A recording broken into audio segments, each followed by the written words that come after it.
Bom dia, boa tarde, boa noite. Estamos aqui começando o primeiro podcast da Liga Acadêmica de Anatomia Clínica da UVA e não poderia começarmos melhor, não é, Raul? Depois de muito debatemos, os convidados aceitaram, então a gente tem aqui a honra de receber o professor PhD Jorge Alves, fisioterapeuta, mestrado e doutorado pelo Departamento de Anatomia Humana da UERJ, atua como professor de Anatomia Humana na UVA, na IDOMED e na UERJ.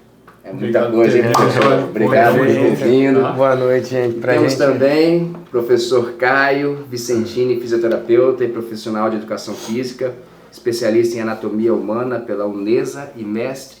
Atua como professor de anatomia humana na UVA, na IDOMED e na IBMR. Isso aí, muito obrigado por ter aceitado. Isso aí, eu que agradeço o convite, obrigado, que isso. A gente vai falar aqui sobre a importância do conhecimento osteomioarticular para os traumas do aparelho locomotor. Esse é o nosso pano de fundo, mas a gente vai falar sobre anatomia, a gente vai falar sobre o corpo humano, a gente vai falar sobre conhecimento científico, não é isso? Vamos nessa. É isso. Primeiro que vocês falassem um pouco de vocês, né? Estão aqui com a gente, nossos ilustres convidados. Conta um pouco sobre vocês, por favor. Então, eu sou o Jorge, né? O professor Jorge, como vocês já me apresentaram. Tenho muito orgulho de dizer, começo falando que eu fui monitor do Caio, né? Então, algum tempo atrás, eu meio que comecei os meus primeiros passos da anatomia, foram juntos ao professor Caio, ainda na minha época de graduação. E a partir dali eu conheci a disciplina de anatomia no primeiro ano de faculdade. No segundo ano já me tornei monitor e fiquei até o final da minha graduação sendo monitor da anatomia. E ali eu já sabia o que eu queria para a minha vida, já sabia o que eu queria profissionalmente fazer. E aí foi uma sequência, né? Foi um efeito cascata. Logo após o término da minha graduação, eu fui buscar a pós-graduação e aí eu fiz meu mestrado, meu doutorado.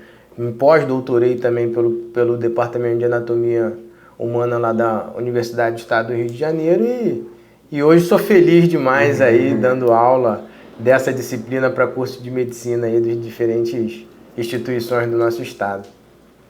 Graças a Deus. Beleza, vamos lá, né? Sou o professor Caio, né?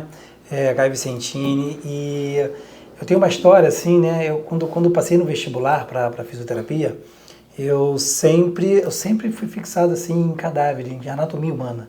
E na hora que minha mãe estava me matriculando lá na faculdade, tinha 18 anos, 17 para 18 anos, eu já tinha ido para o anatômico, né, atrás de ver peças cadavéricas, com aquela curiosidade que eu tinha. E eu quase perdi a matrícula, porque eu estava lá no anatômico na época, o técnico Marcos, né? E, cara, eu já sabia que era ali que eu queria trabalhar com anatomia. E eu passei no primeiro período e comecei, assim como o Jorge, eu comecei a virar monitor. Virei monitor de anatomia, me encantei, e aí você vai monitorando ali, você fala, cara, já é isso que eu quero. E aí, naturalmente, me formei. Quando eu me formei, aos 23 anos, eu já virei professor, né, em seguida, né, porque a faculdade, na época, tinha uma demanda muito grande de alunos e estava precisando de professor, e assim eu entrei. E comecei a dar aula muito jovem, né? E aí, para minha surpresa, Jorginho foi monitor, também seguiu os mesmos passos, e assim, anatomia ou você, né, ou ama ou você odeia. Anatomia é uma cachaça, né? Cachaça. Vicia, é 880. Mas vocês acreditam que é possível formar um grande médico que não entenda de anatomia? Eu acho difícil. É difícil. Eu acho que não só o médico, mas qualquer profissional da saúde, Augusto, ele tem que ter um conhecimento básico de anatomia. Seja o médico, seja o fisioterapeuta, seja o educador físico, o enfermeiro. Independente da formação, todo profissional da saúde ele tem que ter um conhecimento básico em anatomia. E a anatomia ela acaba sendo a base para todas as outras disciplinas, porque se o indivíduo ele não sabe anatomia, dificilmente ele vai ter um bom desenvolvimento na fisiologia, na biomecânica, na farmacologia. E então é impossível pensar de um profissional com uma formação de excelência, ou até mesmo um profissional mediano, sem que ele tenha um conhecimento básico de anatomia. Eu sempre falo, né, que a anatomia é a base. A pessoa quer chegar no topo. Então, se você tem uma boa base, uma base sólida, é muito mais fácil de não quebrar para você chegar no topo. Entendeu? Se você tem uma fisiologia, uma anatomia, uma bioquímica, que naturalmente são as matérias básicas, você com certeza vai alcançar, né, vai ser um bom profissional, né, com essa base sólida. Então não tem como o professor Jorge falou, não tem como se formar, né, sendo um bom profissional sem ter uma boa base. Né? É o que eu acredito muito. Vamos passar para o caso concreto? Vamos. Cara, primeiro eu gostaria de perguntar para vocês para introduzir um pouco do sistema osteoarticular, tá? Principalmente músculo esquelético. Queria que vocês falassem um pouco aí da importância desse sistema, do conhecimento da anatomia desse sistema. O sistema osteomioarticular, ele é, como o próprio nome já diz, eles são 3 sistemas juntos, né? Então, quando a gente fala de locomoção, de aparelho locomotor, a gente tem que destrinchar esses três segmentos de maneira distinta, né? Então, a gente tem que ter um conhecimento ósseo, que a gente chama de sistema esquelético, e aí saber a divisão do esqueleto, número de ossos, quem é quem, classificação morfológica dos ossos, as articulações, né, porque é importante, ou junturas, antigamente se chamava de juntura, né, e aí são os tipos de articulações que são encontradas no corpo, quais são a maneira como se classifica essas articulações e as suas subclassificações também. E aí a gente chega no último, mas não menos importante componente desse grande sistema osteomioarticular, que são os músculos, né? Então, os músculos eles são responsáveis de maneira bem geral, mas não somente, pela produção de movimentos, né? Então, eles contraem para auxiliar na execução do movimento.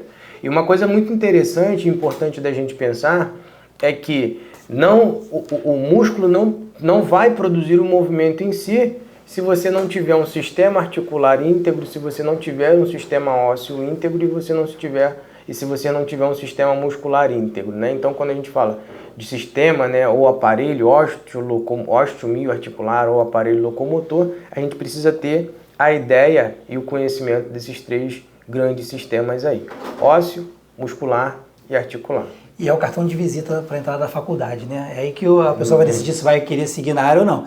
O aparelho locomotor é o cartão de visita de um calouro, e quando ele já chega tomando, né, já pega surfa uma onda de Nazaré, né? Nossa, que a gente fala assim, né? Porque o aparelho locomotor, como ele falou, a gente vai ver toda aquela parte do movimento, onde tem a parte fixa, né, que é a parte passiva do movimento, que são os ossos.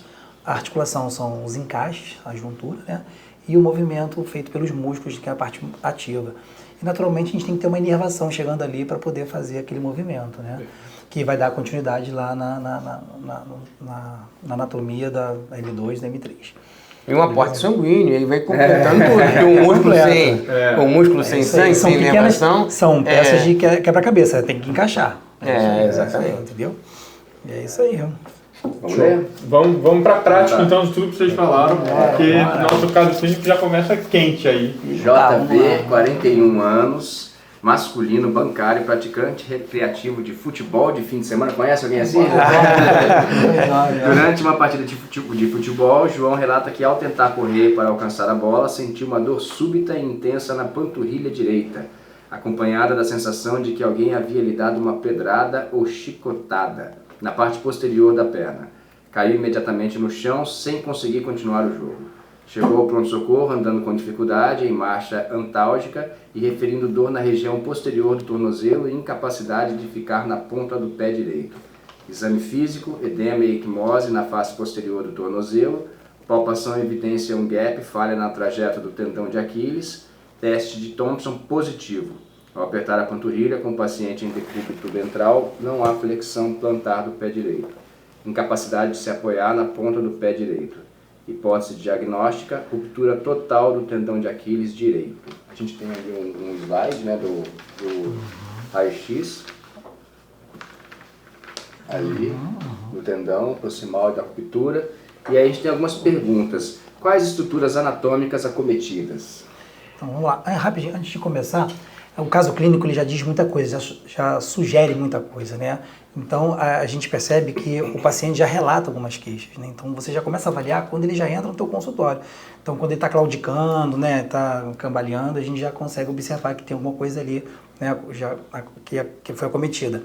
Naturalmente, a gente passa pelos exames, né, exame físico, exame de palpação, para a gente poder sempre comparar um lado com o outro, aquela coisa toda, né?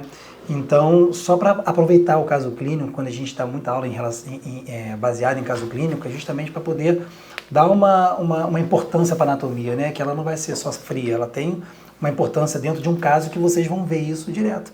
E essa síndrome da pedrada é o que ele fala, parece que alguém me deu uma pedrada aqui, parece que eu senti uma pedrada aqui, porque estourou o tendão dele, né? É isso.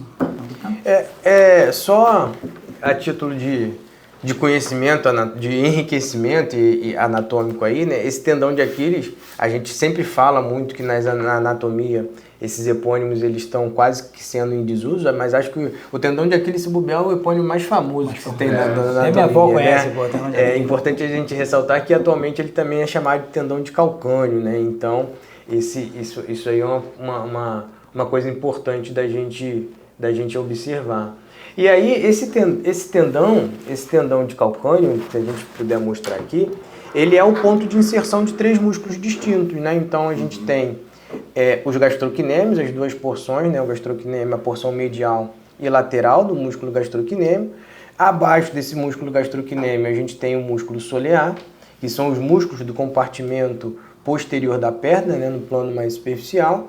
E esses 3 músculos, então, gastrocnêmio medial, gastrocnêmio lateral, mais o músculo solear, eles se fundem num tendão único. E esse tendão único, que a gente chama de tendão de calcâneo ou tendão de Aquiles, que acaba por se inserir na tuberosidade do calcâneo, que é um dos ossos do grupamento proximal dos ossos do tarso. E a lesão se a gente puder voltar ali na nossa imagem, a gente vê que nitidamente, né? Então a gente tem um descolamento aqui desse tendão, esse tendão vindo e se inserindo na tuberosidade do calcâneo, mas ele perde continuidade durante o seu trajeto, causando então um gap que vocês comentaram lá na leitura do caso clínico, tá? Momento de descontração para os alunos, para tentar entender isso aqui.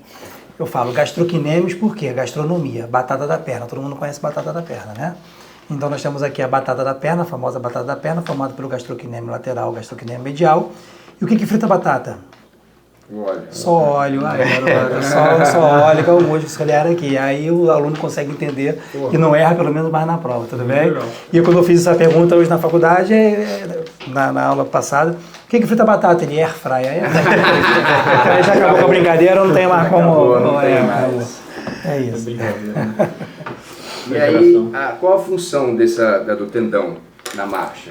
Então, se a gente for pensar de maneira nua e crua, né, todos os tendões, de maneira bem geral, eles apresentam como função fixar o ventre muscular ao osso, né? Então, o tendão tem lá a sua definição de ser uma faixa, uma banda de tecido fibroso, né, que tem como função a fixação desse ventre muscular no osso.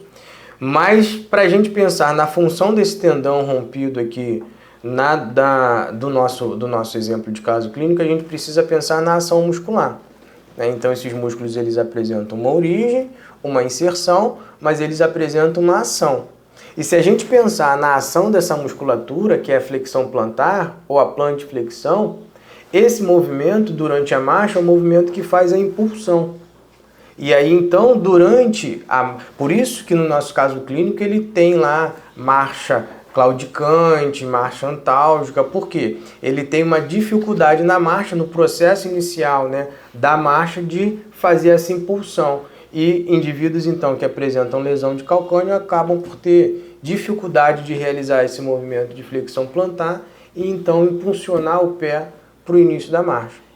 Então, se ele tem essa ação de fazer a flexão plantar e ele rompeu, no caso ali que a gente viu ficou uma ruptura total, ele vai ficar com o pé desabado, naturalmente ele não vai conseguir fazer esse movimento de flexão plantar. Tudo bem? Para isso tem o teste de Thompson, né, que a gente tem, acho que se não me engano, na próxima imagem, né?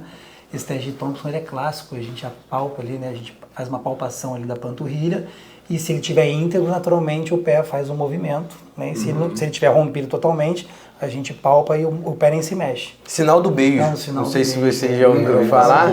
Beijo. Já tá sabendo Sinal agora. do beijo, porque você aperta aqui e ele fica como se estivesse mandando beijo para quem observa, né? Legal. E então o teste de Thompson, notem que o teste de Thompson positivo é quando você vai fazer então o estímulo desses músculos da região posterior da coxa e o pé então ele responde com uma flexão plantar. Opa. Quando você tem a ruptura desse tendão, esse pé ele mantém-se na mesma posição, tá?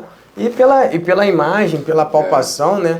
Você tem uma observação ali que você consegue ver esse gap, esse espaço de ruptura, mas ele também é bem palpável, ele é bem visível assim, tá? O teste de Thompson, o paciente ele fica aqui em decúbito dorsal e com o joelho fletido a 90 graus, isso é importante, porque a gente às vezes observa algumas feitorias desse teste em que o examinador ele faz em decúbito dorsal, mas com a perna esticada.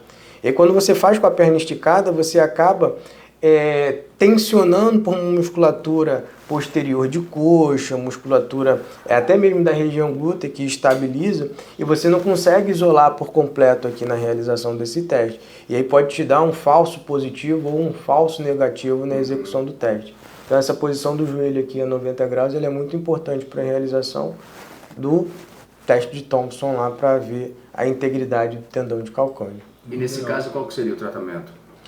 Existem inúmeras maneiras, né? Então você pode fazer um tratamento, desde um tratamento mais conservador, né? Que é aquele tratamento à base de fisioterapia. Porque se a gente for pensar na fisiopatologia do tendão de calcâneo, você pode ter rupturas parciais ou rupturas totais, né? Então isso vai depender muito de quadro a quadro, né? De paciente para paciente, qual foi o grau de acometimento.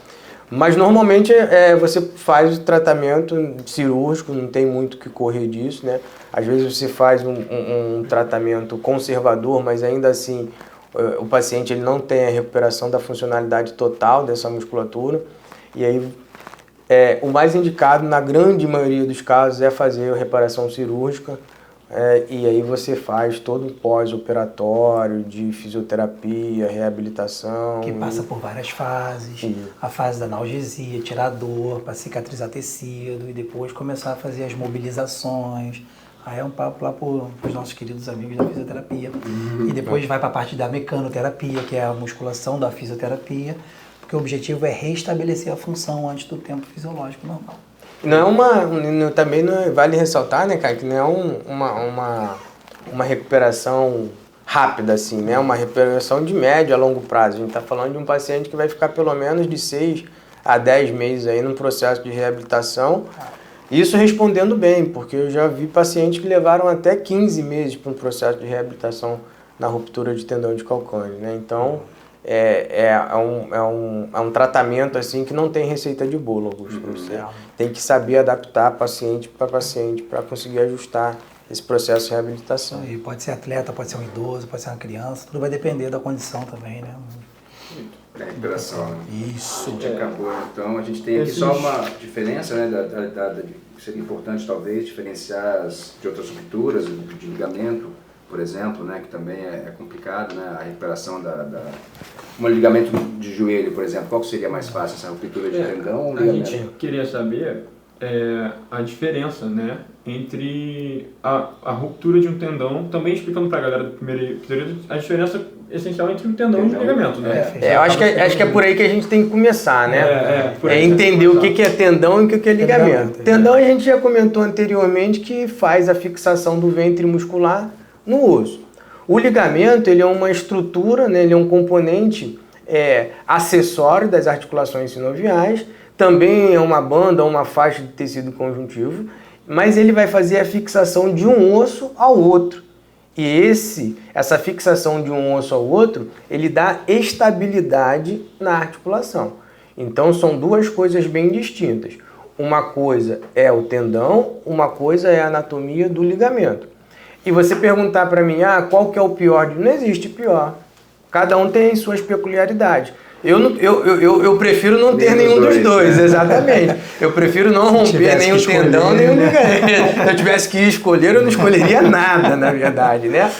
Mas assim, a cicatrização é muito o processo é muito complicado, tanto de um quanto de outro. O processo de regeneração, que o professor Caio falou aqui, né? Você tem todo um processo de reabilitação. As características do tecido, elas são muito peculiares, isso compromete a cicatrização, exatamente. Então, é comparar o incomparável, né? Ambos são ruins, tanto uma ruptura de tendão quanto a ruptura de um ligamento.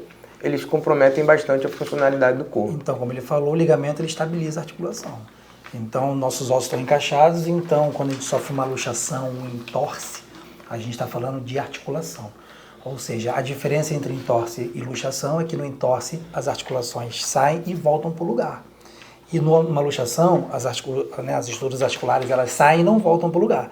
Eu acho que muita gente que está ouvindo aí já deve ter luxado o ombro, né, ou o cotovelo, ou a patela, que sai do lugar e não volta. E aí nós temos uma injúria tecidual ali, que pode ser da cápsula articular, pode ser do ligamento. Tem até gente que fica saindo, né? E aí é crônico, aí fica crônico. Aí tem que fazer o quê? Reforço muscular, né? Você tem que fazer um reforço muscular para você poder, né, proteger aquela sua articulação. Mais ou menos isso. E o entorse, a gente tem aí as rupturas ligamentares, né? Que pode ser de grau 1, grau 2, grau 3. Então acontece muito no futebol, que nesse caso aí, né? Pode ser uma ruptura dos ligamentos do tornozelo ou no joelho, que são clássicos, né? O cruzado anterior, o cruzado posterior, os ligamentos colaterais que lhe dão estabilidade. Então nós temos ligamentos do lado, nós temos ligamento na frente, atrás, justamente para dar essa estabilidade do movimento de flexão e extensão e das lateralizações que a gente tem ali do valgo, do varo. Beleza? Quer ler o segundo caso? Vamos para os dados epidemiológicos. Eu só queria falar que o Tena, me corrija se eu estiver errado, professor. O Tena já quis um dos mais rígidos e resistentes do corpo, perfeito. Mas mesmo assim parece que a incidência é uma das mais comuns entre os tendões do nosso corpo. Né? Isso está muito relacionado também, Raul, por causa da distribuição de carga que a gente faz em cima desse tendão. Né? Então, por mais que ele seja resistente, ele tem todas aquelas características de ser inelástico, de ser constituído de tecido fibroso. E se a gente pensar, a nossa principal distribuição de carga do corpo está ocorrendo em cima desse tendão. Então, por isso que, por mais que seja um dos mais resistentes, ele acaba sendo um dos mais lesados também. Né? Muito relacionado com a distribuição de carga que a gente faz nessa região aqui. E uma observação importante é o aquecimento. A gente viu um caso clínico de um jogador de futebol, né? Que nem o Jorginho, que joga só ali um sábado sim, 2 não. E quando joga, né? Ele foi promovido de gandula bom de bola. Hoje apareceu uma bola lá, ele bateu uma bola profissa. É verdade. Só acredito vendo, mas eles estão aí que não deixam. A gente viu. Mas nós temos que ter o quê? Um bom aquecimento muscular, né? Por isso que os atletas eles têm que passar por um aquecimento, que você aumenta a temperatura corporal. Então tem todo um porquê da preparação para você poder fazer um esporte. Então qualquer atleta que vai submeter a um esporte, seja natação, seja futebol, seja tênis, rugby, tem que passar por um processo de aquecimento, que é aquela fase que você prepara o corpo para, né, receber aquela carga, aquele impacto. Isso, porque antes da gente passar até para o próximo caso clínico, eu queria saber, assim, porque muita gente menospreza essa parte, né? Vai fazer um treino de futebol, não vê a importância de um alongamento, de um aquecimento. Você podia explicar para a gente, assim, fisiologicamente mesmo, o que seria assim, importante, claro. do alongamento? Então, quando a gente vai fazer uma atividade física, que no caso ali é uma atividade física, né, no caso clínico, para a gente não fugir muito, a gente tem algumas etapas, né, que é a parte principal do jogo e tem uma que antecede, que é a parte do aquecimento. O aquecimento, naturalmente, você já começa a preparar o seu sistema circulatório, você começa a aumentar a sua frequência cardíaca, você aumenta a velocidade do sangue no seu corpo, você oxigena mais a musculatura que vai ser exigida no esporte, né? Aí tem a parte principal, que é o futebol em si, e por último nós temos a volta à calma, que é o relaxamento. Você vê que quando os atletas vão cobrar pênalti numa final de um jogo, eles estão ali fazendo toda uma preparação para poder, naturalmente, naquele caso, dar continuidade com o pênalti, para não sentir uma câimbra ali, porque eles já estão muito fadigados, né? Só que isso aí é o atleta de final de semana, talvez não faça todas essas etapas, né? Mas esse alongamento, assim, de você fazer antes de fazer o alongamento você prepara a fibra, naturalmente você tem um músculo que a gente acorda, ele já tem algumas certas contraturas, Ele já acorda contraturado, não é à toa que a gente espreguiça, o gato espreguiça, o cachorro espreguiça. Quando você espreguiça, você realinha determinadas fibras, o sarcômero, lá você vê isso lá na parte de histologia. E, consequentemente, se eu vou jogar futebol agora de noite, eu estou todo contraturado, eu já tenho uma predisposição para ter uma lesão. Então, o que eu faço antes? Eu alongo para poder realinhar essas fibras que eu tenho no final do dia que estou cansado, já andei de moto, aquela coisa toda, então meus músculos estão todos, né, enovelados. E aí nós temos várias estratégias, como liberação miofacial, como aquecimento, né, como massagem. Você vê que tem alguns que levam um massagista e o cara já prepara ali a musculatura para ele poder não sofrer determinados danos aí no esporte. Dói, hein? A liberação miofacial. Dói, mas é pro bem. É pro bem. É bom pra saúde. É bom pra saúde. Vamos lá então para o nosso Vamos lá. caso clínico. Caso clínico 2. Tá. Então vamos lá. O paciente procura atendimento com queixa de dor no cotovelo direito há cerca de 2 meses. Ela relata que a dor começou de forma indiciosa e foi se agravando progressivamente, especialmente a realizar movimentos de extensão do punho e da mão, como segurar objetos pesados, abrir portas ou digitar por longos períodos. Ela também trabalha como fisioterapeuta, olha aí, e em uma clínica ortopédica e relata um aumento da demanda nos últimos meses. Essa foi em homenagem a vocês. O que a fez intensificar o uso do membro dominante. Nega trauma local, refere dor localizada na região lateral do cotovelo, com irradiação leve para o antebraço. Aponta que a dor piora a segurar pesos com o braço estendido. Exame físico. Ela tem dor, apavoração no epicôndilo lateral do húmero, dor exacerbada durante a manobra de Cousin, o que é uma extensão que vocês vão explicar melhor, muito melhor do que eu jamais poderia pensar. O teste de Mil. Também positivo e sem sinais inflamatórios evidentes, né? Não tem edema, vermelhidão. E a hipótese diagnóstica é a epicondilite lateral. Primeiro, antes de entrar na patologia, eu queria que vocês explicassem um pouco para a gente das estruturas anatômicas relacionadas na epicondilite lateral e por que, né, a dor no epicôndilo lateral, porque muita gente tem essa dúvida, né? Se é no músculo, por que no epicôndilo lateral? Eu queria que vocês explicassem um pouco pra gente, vou deixar aqui pra vocês lá. Então, a primeira coisa que a gente precisa pensar em epicondilite é que a gente está falando, né, dos epicôndilos humerais, medial e lateral. Né? Então, a gente tem o côndilo humeral medial, o epicôndilo humeral medial, o côndilo humeral lateral e o epicôndilo humeral lateral. E aí, então, a gente pode ter, no nosso caso clínico, as epicondilites laterais, que são as epicondilites, né, do que a gente chama de cotovelo do tenista, mas a gente também pode ter a epicondilite medial, que é então o que a gente chama de cotovelo de golfista. E aí, se a gente for parar para pensar, por causa dos mecanismos, né, que esses indivíduos eles apresentam, então, desses movimentos, seja o tenista, seja o golfista, eles acabam sobrecarregando a porção lateral ou medial do cotovelo. Né? Então a gente tem que pensar que, anatomicamente, essa região medial do cotovelo, então a região do epicôndilo e da crista supraepicondilar medial, a gente está tendo a origem dos músculos flexores do punho e dos dedos, ou seja, todos os músculos do compartimento anterior do antebraço, eles vão se originar no epicôndilo medial. Então, os movimentos que eu tenho flexão de punho e dedo vai estar relacionado com essa região epicôndila medial aqui. Já o epicôndilo lateral, a gente tem a origem dos músculos, né, no epicôndilo lateral e na sua crista supraepicondilar, a gente tem a origem dos músculos extensores do punho e dos dedos. E esses músculos, então, eles formam o compartimento posterior do antebraço. Então, a gente sabendo a anatomia, a gente já consegue definir e delinear muito daquilo que o paciente relata. Então, lembra que o Caio falou antecipadamente que a gente já começa a avaliação do nosso paciente em olhar a maneira como ele chega até você? E aí, então, só o fato dele começar a relatar onde ele está sentindo essa dor, você já pode começar a pensar numa hipótese diagnóstica, tá?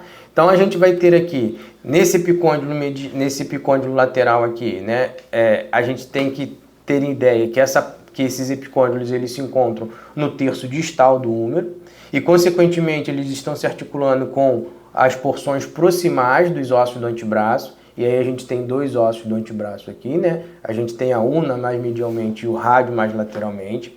Essa região do epicôndilo lateral, ela está mais relacionada com a articulação do rádio, né? Então a gente tem aqui o capítulo no úmero, o epicôndilo lateral e a crista supraepicondilar, relacionadas muito com a fóvea da cabeça do rádio, que é o acidente anatômico que vai prover essa articulação aqui úmero-radial, tá?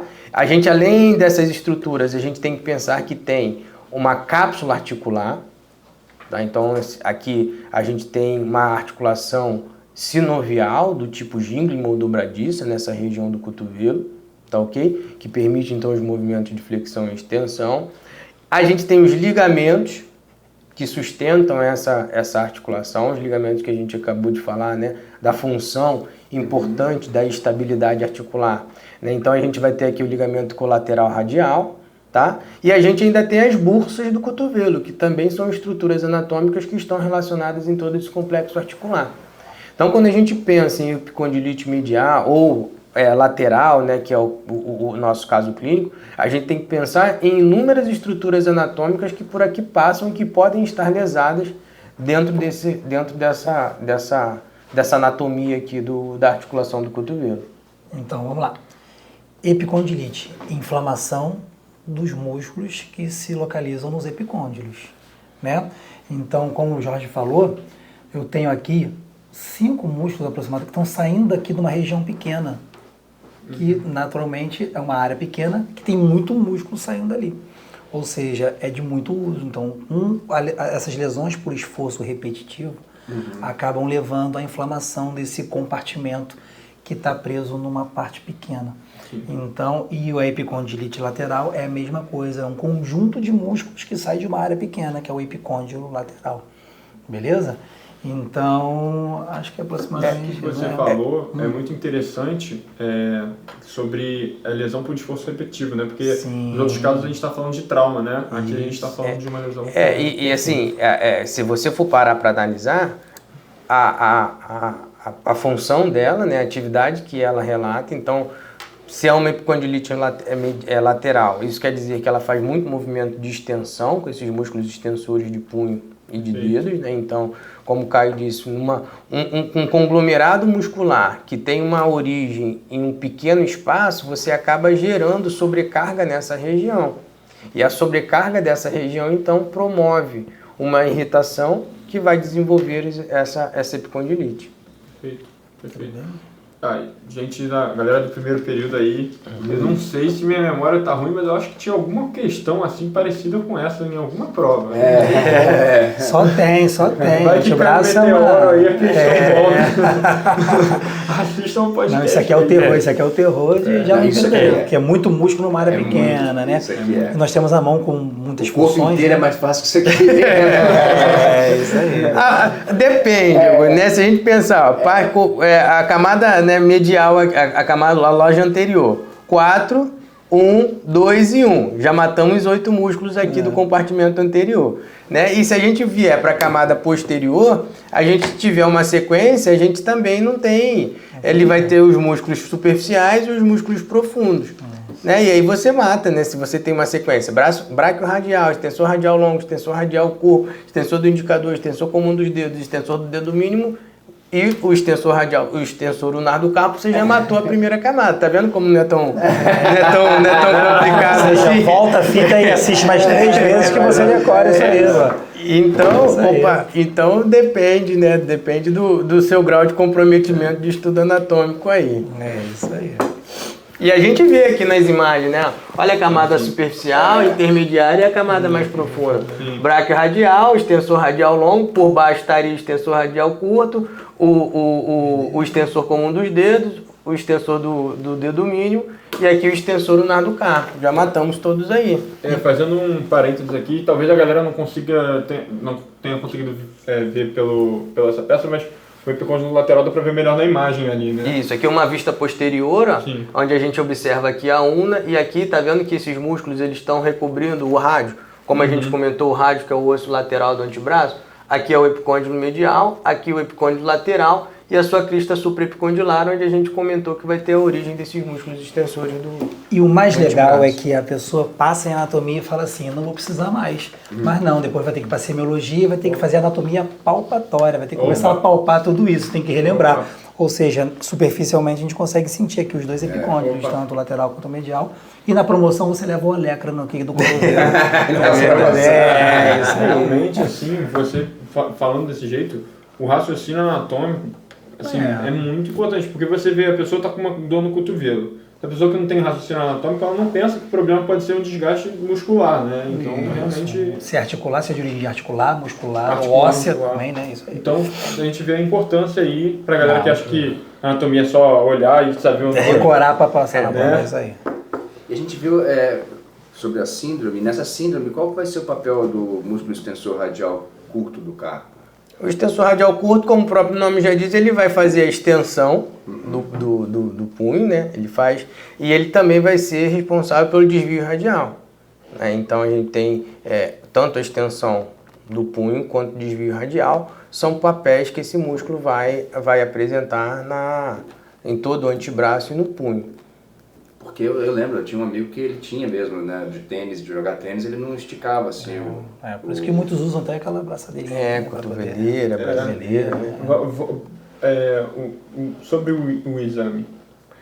O exame é o teste de Cozen, né, que a gente consegue visualizar então o antebraço pronado aqui, com a flexão de cotovelo e flexão de punho, e com a resistência aqui feita pelo examinador. E aí o paciente, quando é positivo, ele vai relatar dor na região do epicôndilo lateral do húmero ali, né, dando então, confirmando aquela hipótese diagnóstica de epicondilite lateral. Então ele tá 90 graus ali, né, tá fazendo uma resistência para poder fazer a extensão. E aí você vê que ele tá palpando ali o epicôndilo lateral. Ele palpa aqui e faz a resistência aqui. E ele solicita uma outra imagem no próximo slide.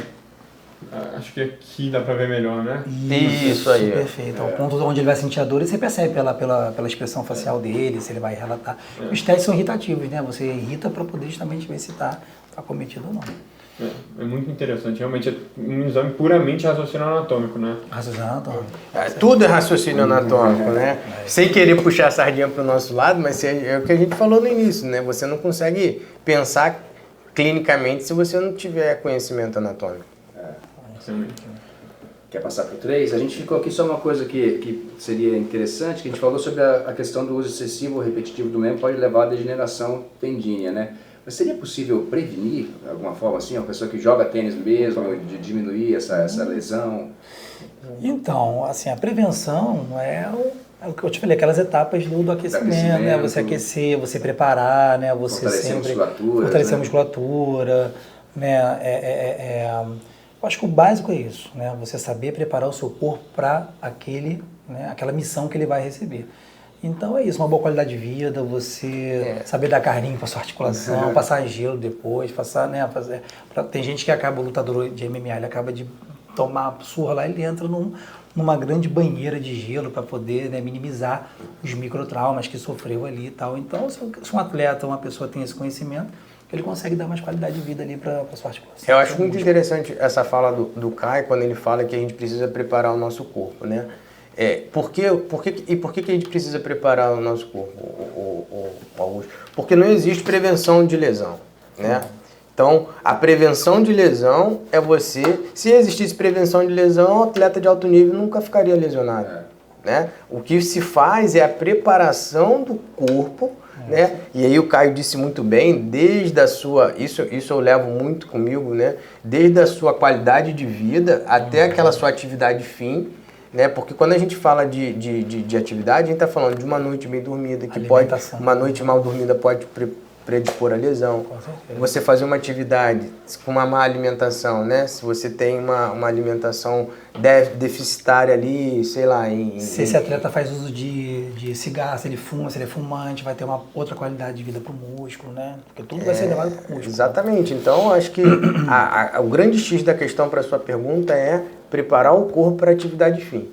Seja uma aula que a gente ministra, então quando eu vou ministrar uma aula, eu tento ter uma noite de sono tranquila, eu tento acordar bem, tento me alimentar bem antes da aula, justamente para que o meu corpo consiga corresponder àquela atividade do qual eu me propus. Então, preparar o corpo é fundamental assim para essa evitar a lesão, essa profilaxia de lesões. Só que o atleta, ele empresta seu corpo para o alto rendimento. Então, ele sabe que ele vai se aposentar com 30 anos, vai ganhar o dinheiro dele, mas o corpo dele ele ganhou o dinheiro, mas ele usou aquele corpo. Então, naturalmente, você tem todos os overuse, né, cara, que são, né, o uso em excesso. Então, você vê um cara com 30 anos com o joelho estourado, tornozelo estourado, com o seu joelho, com tudo destruído por causa do overuse.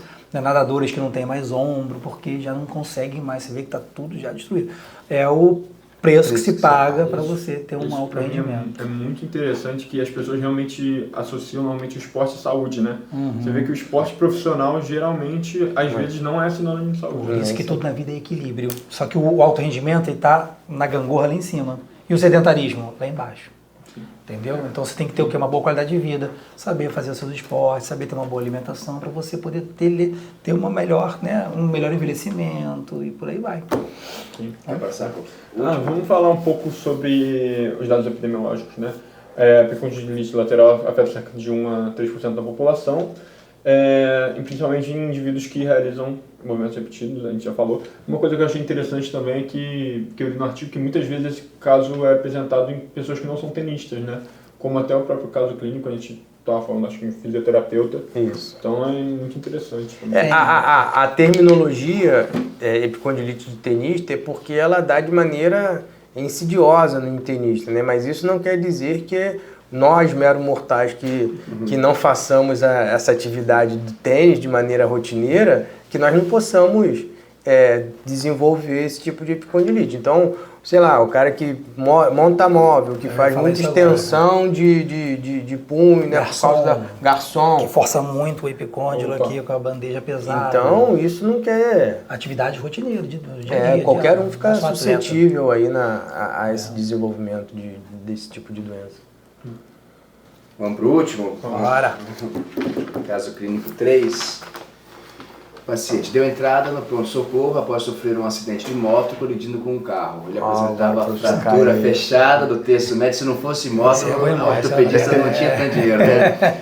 Apresentava fratura fechada do terço médio da tíbia direita com grande edema na perna. Após mobilização inicial com tala engessada, ele foi mantido em observação.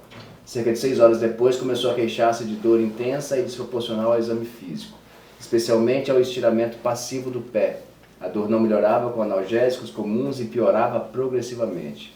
Exame físico, edema tenso na perna direita, dor exacerbada à dorsiflexão passiva dos dedos do pé, palidez e sensação de formigamento no pé direito, pulso pedioso palpável, mas com fraqueza na dorsiflexão, início do déficit motor, hipótese diagnóstica, síndrome compartimental aguda da perna direita, secundária à fratura da tíbia. Vamos passar ali Agora saímos do membro superior para o membro inferior, né? Ou voltamos, né? Voltamos. Esse daí para mim é um caso clínico mais interessante, assim, realmente é muito legal. Agora só fazendo uma provocação aí a quem nos ouve, o Augusto falou que se não fosse o motociclista ortopedista não teria vez. Os ortopedistas agora estão... Eu estava até conversando com um no último sábado falando que a bola da vez agora é o CrossFit, né? O CrossFit está fazendo a alegria dos ortopedistas. Se os crossfiteiros que nos ouvem... todo mundo dando risada. Mas o pessoal está bem satisfeito aí com os crossfiteiros. Outra linha também que deve favorecer muito é essa bicicleta elétrica que está aqui na Zona Sul do Rio de Janeiro agora, né? Não, mas a bicicleta eu nunca vi, Augusto, mas eu não sei se vocês, há cerca de um ano e meio atrás, saiu um estudo da Prefeitura do Rio falando dos patinetes da Zona Sul, né? Os patinetes da Zona Sul eram um dos principais meios de acidente automobilístico na Zona Sul, né? De quedas diretas e acidente mesmo de carro, atropelamento. Os patinetes daqui estavam fazendo alegria aí também e a desgraça do pessoal. Eu queria aproveitar e perguntar para vocês, gente, primeiro, quais são as estruturas anatômicas envolvidas na epicondilite lateral e qual é o papel que a fáscia... Epicondilite não. Foi do Não, cotovelo, né? Epicondilite a gente acabou de... Quais são as estruturas anatômicas envolvidas aí na síndrome compartimental aguda e qual é o papel da fáscia, né, nessa doença? Primeiro vamos pensar no segmento, né? Então, como o segmento da perna. Tá? Então, quando a gente fala aqui de síndrome compartimental aguda, a gente está falando de um segmento do membro inferior, o terceiro segmento, que é o segmento da perna. Mais uma vez, anatomia, ossos. Lembra que a gente falou lá no início que o sistema osteomiarticular, então a gente tem aqui 2 ossos, um medial que é a tíbia, um lateral que é a fíbula, entre elas uma membrana, uma faixa de tecido fibroso, que é a membrana interóssea da perna. E aí forma uma articulação do tipo sindesmose nessa porção distal aqui da perna, né, na articulação tibiofibular distal, e a articulação tibiofibular proximal, uma articulação sinovial plana, bem pequenininha, que nesse caso não vai ter grande importância. E aí a gente tem que ter então em mente que essa perna ela tem 3 compartimentos distintos de musculares. A gente tem um compartimento anterior, um compartimento lateral e um compartimento posterior. Então notem que a perna ela não tem um compartimento muscular medial. Medialmente aqui a gente toca, é facilmente palpável, o corpo da tíbia, né? Ou a diáfise tibial. Tá? Então quando a gente pensa de maneira inicial, 3 compartimentos musculares. Um compartimento anterior, um compartimento lateral e um compartimento posterior. As fáscias é uma membrana de tecido conjuntivo que reveste essa musculatura, né, fazendo que a individualização desses grupamentos musculares e permitindo o deslizamento de uns sobre os outros. Tá? Então, a fáscia é basicamente isso. Tá? E aí, então, dentro desse compartimento anterior aqui, a gente tem os músculos profundos, superficiais e os músculos profundos. Então, a gente tem aqui o músculo tibial anterior, extensor longo do hálux, extensor longo dos dedos. Correto? No compartimento lateral, a gente vai ter aqui os músculos fibulares, né? Fibular longo e fibular curto. E aí a gente tem de maneira variável o fibular terceiro. Né? O músculo fibular terceiro é uma variação anatômica e aí então a gente, quando presente, ele pode se localizar tanto no compartimento anterior quanto no compartimento lateral. Tá? Então, é um músculo variável tanto de presença quanto de posição. E a gente tem os músculos posteriores da perna. Tá? Então, a gente tem aqui os músculos superficiais, que a gente já comentou até um pouquinho sobre deles, né? Os gastrocnêmios medial e lateral, e o músculo solear. Abaixo dessa musculatura, não sei se a gente consegue tirar aqui. Acho que tem que ser para cá. É para cá, é para cá e para cá. Puxa aí. Quer um bisturi para dissecar, cara? Quer um bisturi? Então, a anatomia já pensa logo em bisturi. Então, se a gente observar aqui, né, a gente agora tem os músculos aqui profundos desse compartimento, né, que aí vão ser o tibial posterior, o flexor longo dos dedos, o flexor do hálux, né, e a gente ainda tem um músculo poplíteo aqui nessa região aqui também, correto? E esses compartimentos, eles são subdivididos por espessamentos dessas membranas de tecido conjuntivo, que são os famosos septos, né? Então, a gente consegue visualizar aqui que esses compartimentos eles são bem localizados e bem distintos pelos septos. O compartimento, a gente vai ter os septos intermusculares, medial e lateral, que vão fazer essa divisão do compartimento anterior e lateral da perna. E na região posterior da perna, a gente ainda vai ter o septo transversal. Né? Esse septo transversal que vai fazer a divisão então desses músculos superficial e profundo da perna. Então a perna ela também é uma celeuma aí de anatomia que é importante ter o seu conhecimento. Bem, então o que é importante a gente relembrar que o professor Jorge falou é que é dividido em compartimentos, que o nome é síndrome compartimental. Então nós temos 3 compartimentos, como ele falou: anterior, lateral, posterior. Lembrando que o posterior é dividido em superficial e profundo. E entre essas camadas, essas camadas a gente tem os septos, né? Essas estruturas de tecido que separam. Como a gente aqui, vocês estão num lado, a gente está no outro, e tem um septo aqui separando a gente. E lembrando que nós temos inervação e vascularização passando por todos esses, né? Por essas estruturas. Então, quando a gente tem uma síndrome compartimental, a gente pode ter uma injúria também da parte tanto nervosa quanto da parte vascular, causando prejuízo funcional ou circulatório. Funcional por quê? Movimento. Nervo, movimento. Queimação, formigamento, parestesia, né? E aí, pegando o gancho que o Caio falou, né? Se a síndrome é compartimental, a gente voltar, no nosso caso clínico, ele fala da artéria pediosa aqui, né? Ele fala de diminuição de artéria pediosa ou artéria dorsal do pé, porque essa artéria pediosa é a continuação da artéria tibial anterior, que por se localizar no compartimento anterior, ela descende por toda essa região, ao passar pelo compartimento aqui, pelo retináculo, que vai compor o túnel do tarso, e alcançar o dorso do pé, ela é chamada de artéria dorsal do pé. Então, por isso aqui, uma síndrome compartimental anterior da perna, comprometendo, então, aqui a estrutura vascular da região dorsal do pé. Lembrando que uma fratura, o osso, quando ele quebra, ele pode comprimir alguém lá na frente ou comprimir atrás. E até porque tem relacionado ali, no nosso caso clínico, fratura de tíbia, né? Se a gente lesar ali, a fratura de tíbia, olha os septos ali, né? Uhum. Bem definidos ali. Uma coisa que eu achei interessante quando eu estava fazendo o roteiro foi que quando a pessoa está com síndrome compartimental aguda, ela pode ter, tem aquele aumento de pressão, né? O edema, aquele aumento de pressão nos compartimentos. E aí a pessoa pode ainda ter pulso sanguíneo, pulso arterial, e ter hipóxia no tecido. Muito interessante isso, porque o sangue não está chegando por causa daquela compressão. Ou ele chega numa quantidade menor do que é necessário para aportar aquela região, e aí gera esses quadros de hipóxia, né? A pessoa tem pulso, mas aquele sangue que chega, ele é insuficiente para irrigar e para abastecer aquela região que... Mais uma vez, a importância de saber o conjunto, né? Osso, articulações, músculos, vascularização e inervação. Exato. Eu queria perguntar para vocês sobre o tratamento da síndrome compartimental aguda, né, que é muito interessante.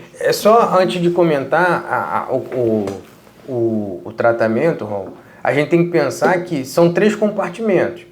E comumente o compartimento anterior ele é o mais acometido nessa síndrome compartimental. Tá? Não sei se vocês já chegaram a ler, se vocês vão falar disso em algum momento, mas o compartimento anterior, por causa da sua complexidade, tanto vascular quanto nervosa e muscular, ele acaba sendo o compartimento mais acometido. Tá? E aí, então, normalmente, né, uma fasciotomia, pode-se fazer, que é uma cirurgia para liberação desses compartimentos, e como mostra aqui ele na nossa imagem, é um procedimento cirúrgico, tá? Mas você pode também, da mesma maneira como as demais lesões, tratar de maneira conservadora, tentando fazer o controle de edema e entender a causa primária dessa síndrome. Por que aconteceu? Da onde veio? Dentro da fisioterapia, quando eu trabalhava com fisioterapia, eu pensava muito disso. O paciente chega com uma dor na região lombar. Tá, mas essa dor na região lombar é o quê? Eu faço um tratamento intervencionista, diminua aquele quadro álgico, mas eu preciso entender da onde vem aquele problema, da onde que está vindo. É uma hipertrofia muscular? É um desalinhamento articular? O que está causando essa síndrome compartimental? É uma investigação. Fazer uma longa e breve, uma longa e minuciosa investigação é primordial para a gente entender. Isso aqui a gente já está tratando a consequência, né? Mas a causa é que a gente precisa imaginar para ter um tratamento assim, de maneira bem eficaz. Só para agregar, ele falou de músculo. O músculo faz ação. Então, a gente tem aqui um compartimento anterior que faz a inversão do tornozelo e faz a dorsiflexão. Nós temos o compartimento lateral que faz a eversão. E nós temos o compartimento posterior que faz a flexão plantar.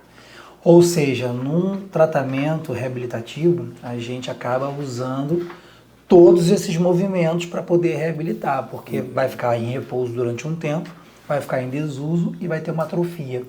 Ou seja, a gente precisa usar de mecanismos como aquele mini band, a cama elástica para devolver os próprios receptores. Então tem toda uma questão de equilíbrio, tem que devolver aquele equilíbrio. Porque você sabe que uma pessoa quando sai e tira um gesso de 15 dias, que seja 6 meses, ela não sai andando normal, ela sai claudicando. Porque nós tivemos prejuízo nas terminações nervosas, que são os próprios receptores. Nós tivemos atrofia óssea, né? Perda de massa óssea, melhor dizendo, nós tivemos atrofia muscular. Então a gente precisa restabelecer tudo isso. Como? Através de desequilíbrio, cama elástica, mini tramp. Estou usando um pouquinho da fisioterapia para a gente poder, como vocês perguntaram, sobre a reabilitação. Então quando sai daquela fase do repouso, da fase da analgesia, a gente restabelece a função. Como? Fazendo os movimentos, a musculação, justamente para esses 3 movimentos que eu acabei de falar para vocês. 4, perdão. É isso. Perfeito. Quer falar uma coisa? Então, só agradecer a presença de vocês. A gente chegou aqui, queria falar, você quer falar da incidência, a gente está falando sempre, vamos falar. A incidência da síndrome compartimental aguda é um pouco mais rara que as outras, é estimado 7,3 por 100 mil habitantes para homens e 0,7 por 100 mil habitantes para mulheres. A fratura da tíbia, como o Jorge bem comentou, que é a parte anterior, né? É a causa mais comum da síndrome compartimental. Legal. Pô, sempre importante. Cara, eu tô triste que vai acabar. Que isso. Hoje está começando com o pé direito o nosso podcast. Só o primeiro, aqui, Tem muita coisa boa para acontecer. O objetivo de compartilhar o conhecimento mesmo de anatomia, né? Isso aí. Nosso professor aqui já foi o primeiro professor nosso de anatomia, né? Chegou aqui, a primeira. Cartão de visita, logo Então aqui a gente está começando, a gente vai ser um lugar ocupado só por pessoas ilustres. Então, muito obrigado pela presença. Fonte de conhecimento infinita, né? Que isso, nada. Queria agradecer. Primeiramente, parabenizar vocês, né, cara, por estarem criando a Liga. Eu acho que tem alunos que são ordinários e extraordinários, e vocês estão chegando lá no extraordinário, que é o buscar o diferencial dos outros, né, cara? Então isso é muito legal. Você criar essas condições para vocês se tornarem cada vez melhores como profissionais, como estudantes e como profissionais. Então eu fico muito feliz, muito satisfeito de estar aqui participando. Agradeço o convite da Júlia, né, de todos os membros, por estar aqui, né? Principalmente eu estou aqui na UVA por causa desse cara aqui que é meu amigo, né? Naturalmente, agradecer também ao professor Jorge por todo esse caminho que a gente está tendo na anatomia, nos cursos de medicina, né? E parabéns e obrigado, cara. Só tenho a agradecer mesmo. Podem contar comigo para o crescimento, para o amadurecimento, para o crescimento dessa liga aí. O que depender de mim, com certeza vai ser um sucesso. Obrigado.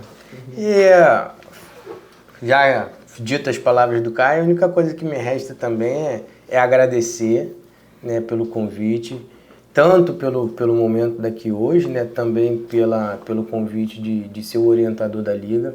Eu acho que as ligas acadêmicas elas são fundamentais para o desenvolvimento de uma instituição e principalmente aqui, onde a gente está desenvolvendo a instituição e um curso, né? Então, sem ligas acadêmicas, eu não consigo imaginar um curso forte sem as ligas acadêmicas. O Caio bem disse, né? Vocês estão de parabéns pelo movimento de criação das ligas. A Liga de Anatomia ela é uma liga fundamental. Ela é uma liga que ela traz visibilidade para a instituição, ela traz uma visibilidade para o curso de medicina e eu não tenho a menor dúvida que brevemente a gente vai se tornar a maior liga da nossa instituição, tá? E para eles também, visibilidade para eles. Sim. E vocês assim estão de parabéns por todo o movimento que vocês criaram, né? Desde de correr atrás para fazer um estatuto de uma liga até colocar isso aqui hoje, né? Tornar isso de maneira viável.